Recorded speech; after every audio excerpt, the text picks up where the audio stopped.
കേരളത്തിലെ സർക്കാർ ഉദ്യോഗസ്ഥരെ സംബന്ധിച്ചിടത്തോളം പലപ്പോഴും അവരുടെ ഉപദ്രവകരമായ പ്രവർത്തനങ്ങളെ സംബന്ധിച്ച്, ഉത്തരവാദിത്വമില്ലാത്ത പ്രവർത്തനത്തെ സംബന്ധിച്ച് ഉള്ള വാർത്തകളാണ് നമുക്ക് കാണാൻ കഴിയുന്നത്. പല പ്രാവശ്യം നടത്തുന്നു, കൈക്കൂലി വാങ്ങുന്നു, ഇങ്ങനെയൊക്കെയുള്ള സംഭവങ്ങൾ. എനിക്കിന്ന് പറയാനുള്ളത്, ഏലൂർ മുനിസിപ്പാലിറ്റിയിലുള്ള 4 വനിതാ ജീവനക്കാർ നല്ല മാതൃകാപരമായിട്ട് ഇടപെട്ടതിനെക്കുറിച്ചാണ്.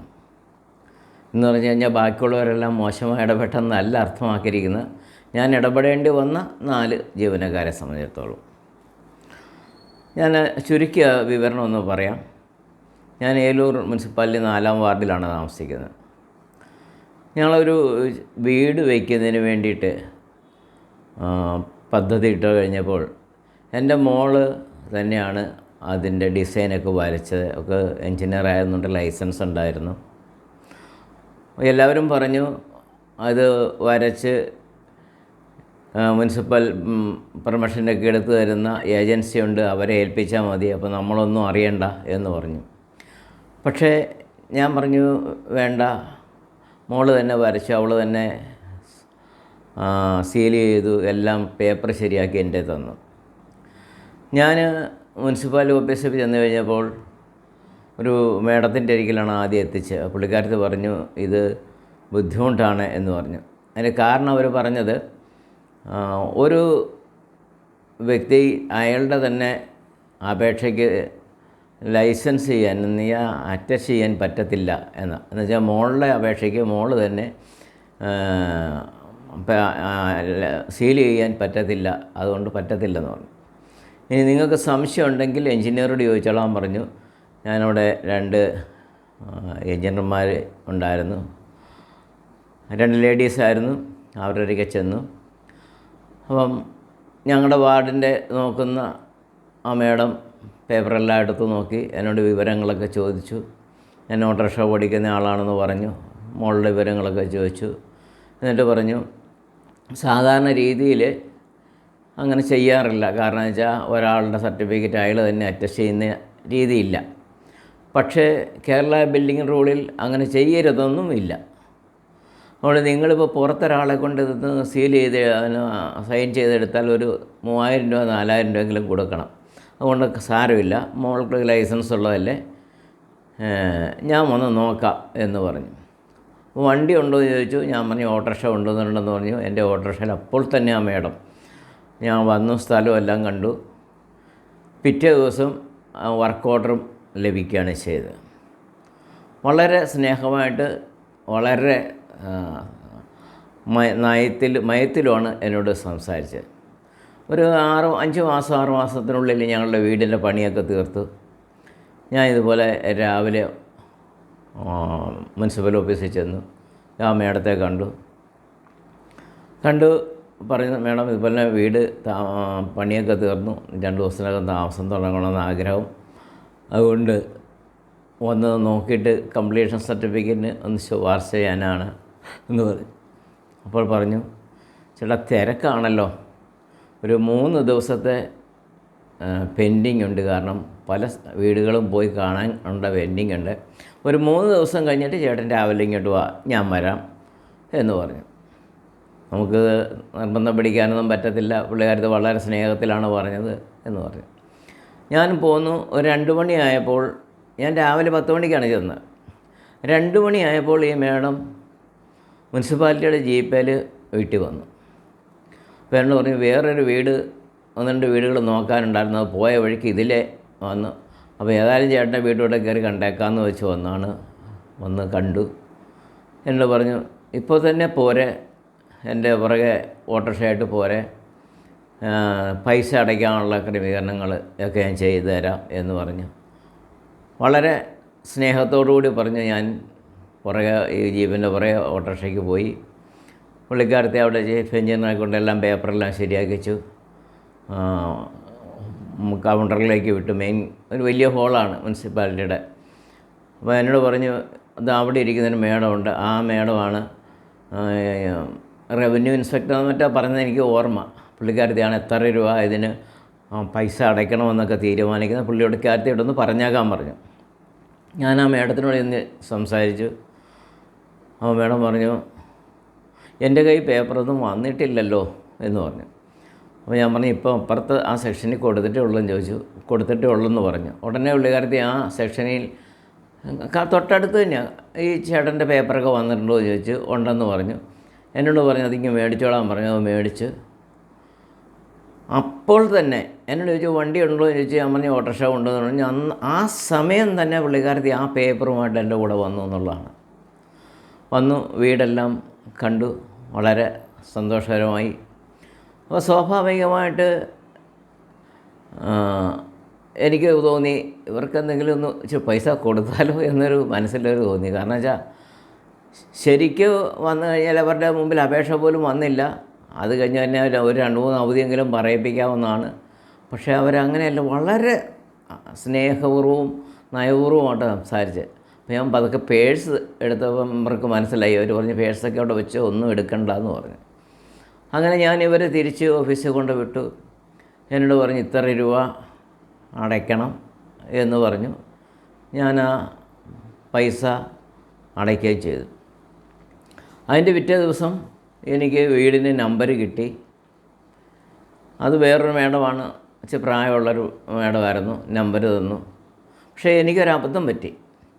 ഇലക്ട്രിസിറ്റി ബോർഡിലും വാട്ടർ അതോറിറ്റിയിലും കൊടുക്കാനുള്ള പേപ്പറിനുള്ള അപേക്ഷ ഞാൻ കൊടുത്തില്ല. എനിക്കറിയില്ലായിരുന്നത് അങ്ങനെ വേണമെന്ന്.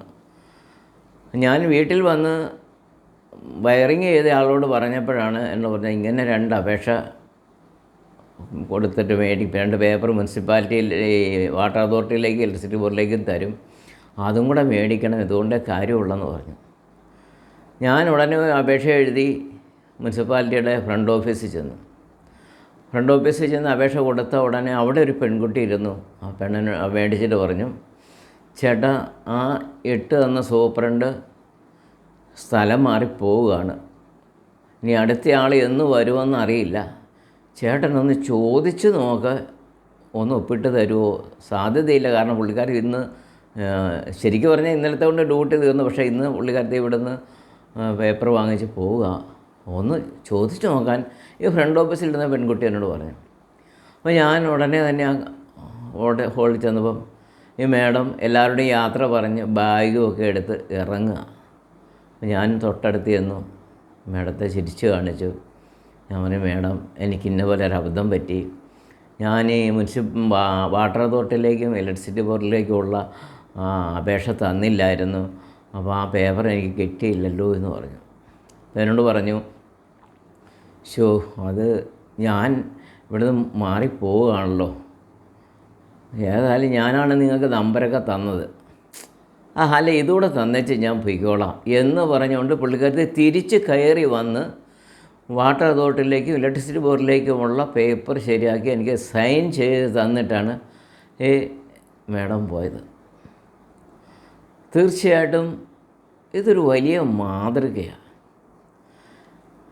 എന്നെപ്പോലുള്ളൊരു സാധാരണക്കാരൻ, ഒരു രാഷ്ട്രീയക്കാരുടെ ശുപാർശയില്ലാഞ്ഞു, കൈക്കൂലിയില്ലാഞ്ഞു, ഒരു ഏജൻറ്റിൻ്റെ പിന്തുണയില്ലായിരുന്നു, എന്നിട്ട് പോലും ഇവർക്ക് എന്നെ പല പ്രാവശ്യം നടത്താമായിരുന്നു. വേണമെങ്കിൽ വേറൊരു അപേക്ഷ വെക്കാൻ പറയാമായിരുന്നു, അല്ലെങ്കിൽ പോയിട്ട് 2 ദിവസം കഴിഞ്ഞ് പോയെന്നോ നോക്കാമെന്ന് ആദ്യത്തെ എഞ്ചിനീയർക്ക് പറയാമായിരുന്നു. അതുപോലെ തന്നെ 2-3 ദിവസം കഴിഞ്ഞ് വരാൻ പറഞ്ഞ ആൾ അന്ന് തന്നെ അവർ മുനിസിപ്പാലിറ്റിയുടെ ജീപ്പിൽ വന്നു. റവന്യൂവിൻ്റെ സെക്ഷനിൽ കൈകാര്യം ചെയ്ത മേഡത്തിനാണെങ്കിൽ എൻ്റെ കയ്യിൽ അപേക്ഷ വന്നില്ലല്ലോ, പിന്നെ എന്തിനാ ഞാൻ തിരക്ക് കൂട്ടുന്നത് എന്ന് പറയാമായിരുന്നു. 3-4 ദിവസം കഴിഞ്ഞ് അപേക്ഷ അവിടെ വന്നു കഴിയുമ്പം ഒരവധി പറയാമെന്ന്, ആ അവധിക്ക് വന്ന് വീട് നോക്കാമായിരുന്നു.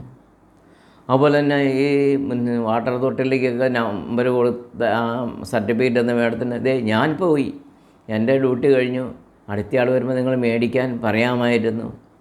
ഇനി ഫ്രണ്ട് ഓഫീസിലിരുന്ന പെൺകുട്ടിക്ക് പോലും അപേക്ഷ മേടിച്ചവിടെ വെച്ചാൽ മതി, ഇന്നപോലെ മേഡം പോകാമെന്നൊന്നും എന്നോട് പറയേണ്ട ഒരു കാര്യമില്ലായിരുന്നു. പക്ഷേ എനിക്ക് വളരെ വിലമതിപ്പുണ്ടായി. പിന്നീട് ഒരു വർഷത്തോളം കഴിഞ്ഞപ്പോൾ ഞാൻ കേരള ഹൈക്കോടതിയുടെ അവിടെ സ്റ്റാൻഡിൽ ഓട്ടോറിക്ഷകൾ കിടന്നപ്പം ഒരു മേഡം വന്നെന്നെ വിളിച്ചു. ചേട്ടാ എന്നെ ഓർക്കുന്നുണ്ടോ എന്ന് ചോദിച്ചു. ഞാൻ പെട്ടെന്ന് എനിക്ക് നല്ല പരിചയം തോന്നി. എന്നുവെച്ചാൽ പറഞ്ഞു, ഞാൻ ഏലൂർ മുനിസിപ്പാലിറ്റിയിലുണ്ടായിരുന്നതാണ്, അന്ന് വീട് നോക്കാൻ വന്ന ഓഫീസറാണ്. ഞാൻ പറഞ്ഞു, എനിക്ക് മനസ്സിലായി സാറേ, ഇപ്പം മനസ്സിലായി. വീട്ടിൽ താമസമൊക്കെ തുടങ്ങിയല്ലേ, വീട്ടിൽ എല്ലാവരും മോളെയൊക്കെ അന്വേഷിച്ചെന്ന് പറയണം. ഞാൻ ചോദിച്ചു, മേഡം ഇപ്പോൾ ഞാനിപ്പം കൊച്ചിൻ കോർപ്പറേഷനിലാണ് എന്ന് പറഞ്ഞു. അപ്പോൾ വളരെ സ്നേഹപരമായിട്ട് ആണ് ഈ 4 മറ്റുള്ള ആളുകൾ മോശമെന്നല്ല, ഞാൻ ഇടപെട്ട ആ 4 ആളുകളെ സംബന്ധിച്ചാണ് ഇപ്പോൾ ഇവിടുത്തെ പറയുന്നത്. ഗവൺമെൻറ് ജീവനക്കാരെല്ലാം പൊതുവെ മോശം ആളുകളാണ് എന്നൊരു കാഴ്ചപ്പാടുണ്ട്. എല്ലാവരും കൈക്കൂലിക്കാരാണ്, അഴിമതിക്കാരാണ് എന്ന്. പക്ഷെ ഒരു കാര്യം എനിക്ക് ബോധ്യം വന്നു, നമ്മുടെ ഭാഗം, നമ്മുടെ പേപ്പറുകൾ, നമ്മുടെ ഡോക്യുമെൻസുകൾ വളരെ കൃത്യമായിട്ടാണെങ്കിൽ ഇവരാരും നമ്മളെ ഉപദ്രവിക്കില്ല. നമ്മുടെ ഭാഗം കറക്റ്റാണെങ്കിൽ വളരെ ഉപദ്രവിക്കുന്നതിനുണ്ടാകും, ഇല്ലെന്ന് ഞാൻ പറയുന്നില്ല. പക്ഷേ ഏലൂർ മുനിസിപ്പാലിറ്റിയെ സംബന്ധിച്ചിടത്തോളം ഞാൻ ചെന്ന ഈ സംഗതികൾ, എൻ്റെ വീടിൻ്റെ അപേക്ഷ കൊടുത്തത് മുതൽ കംപ്ലീഷൻ സർട്ടിഫിക്കറ്റ് കിട്ടുന്നതിൻ്റെ ഉള്ള എല്ലാ കാര്യങ്ങളും ആർക്കും 10 പൈസയും കൊടുത്തില്ല. എന്നെ ഒന്നിൽ കൂടുതൽ പ്രാവശ്യം അവർ നടത്തിയില്ല. വളരെ മാന്യമായിട്ടാണ് അവർ എന്നോട് ഇടപെട്ടത്. ഏതായാലും ഈ ഏലൂർ മുനിസിപ്പാലിറ്റിയിലുണ്ടായിരുന്ന ഈ ജലപ്രളയത്തിന് മുമ്പുള്ള 2017 സംഭവമാണ് ഉള്ള അന്നുണ്ടായിരുന്ന എന്നെ സഹായിച്ച എല്ലാ സാറന്മാർക്കും ഒരു ബിഗ് സല്യൂട്ട്. നിങ്ങളുടെ ഈ മാതൃക, ഇതിപ്പോൾ ഞാൻ പറയാൻ കാരണം, കേരളത്തിൽ പൊതുവെ എല്ലാവരും അഴിമതിക്കാരാണ്, ഗവൺമെൻറ് ഉദ്യോഗസ്ഥർ അഴിമതിക്കാരാണ്, അങ്ങനെയുള്ള ധാരാളം റിപ്പോർട്ടുകളുണ്ട്, ഇല്ലെന്ന് ഞാൻ പറയുന്നില്ല. പക്ഷേ ഇങ്ങനെ നല്ല കുറേ ആളുകളും കൂടെ ഉണ്ട് ഈ ഡിപ്പാർട്ട്മെൻറ്റിൽ. അവർ അഴിമതിക്കാരേക്കാൾ കൂടുതൽ ഈ നല്ല ആളുകളാണ്. പക്ഷേ ഇവരെക്കുറിച്ച് ആരും പുറത്ത് പറയുന്നില്ല. അവരുടെ ഡ്യൂട്ടി ചെയ്യുന്നു, പോകുന്നു എന്ന് മാത്രമേ ഉള്ളൂ. പക്ഷേ ഇവരെക്കുറിച്ച് പറയണം എന്നെനിക്ക് കുറേ നാളുകളായിട്ട് ആലോചിക്കുന്നതാണ്. ഈ 4 പേരെക്കുറിച്ച്, ആ വന്ന എഞ്ചിനീയർ, റവന്യൂ ഇൻസ്പെക്ടറെ, എനിക്ക് നമ്പർ ഇട്ട് തന്ന സൂപ്രണ്ട്, അപ്പോൾ തന്നെ ആ ഫ്രണ്ട് ഓഫീസിലിരുന്ന ആ പെൺകുട്ടി, ഇവരെല്ലാം വീണ്ടും സല്യൂട്ട് ചെയ്യുന്നു. ഇവരുടെ ഒരു നല്ല മാതൃക എല്ലാ ആളുകൾക്കും പകർത്താൻ പറ്റുന്നതാണ് എന്നുള്ളതാണ്.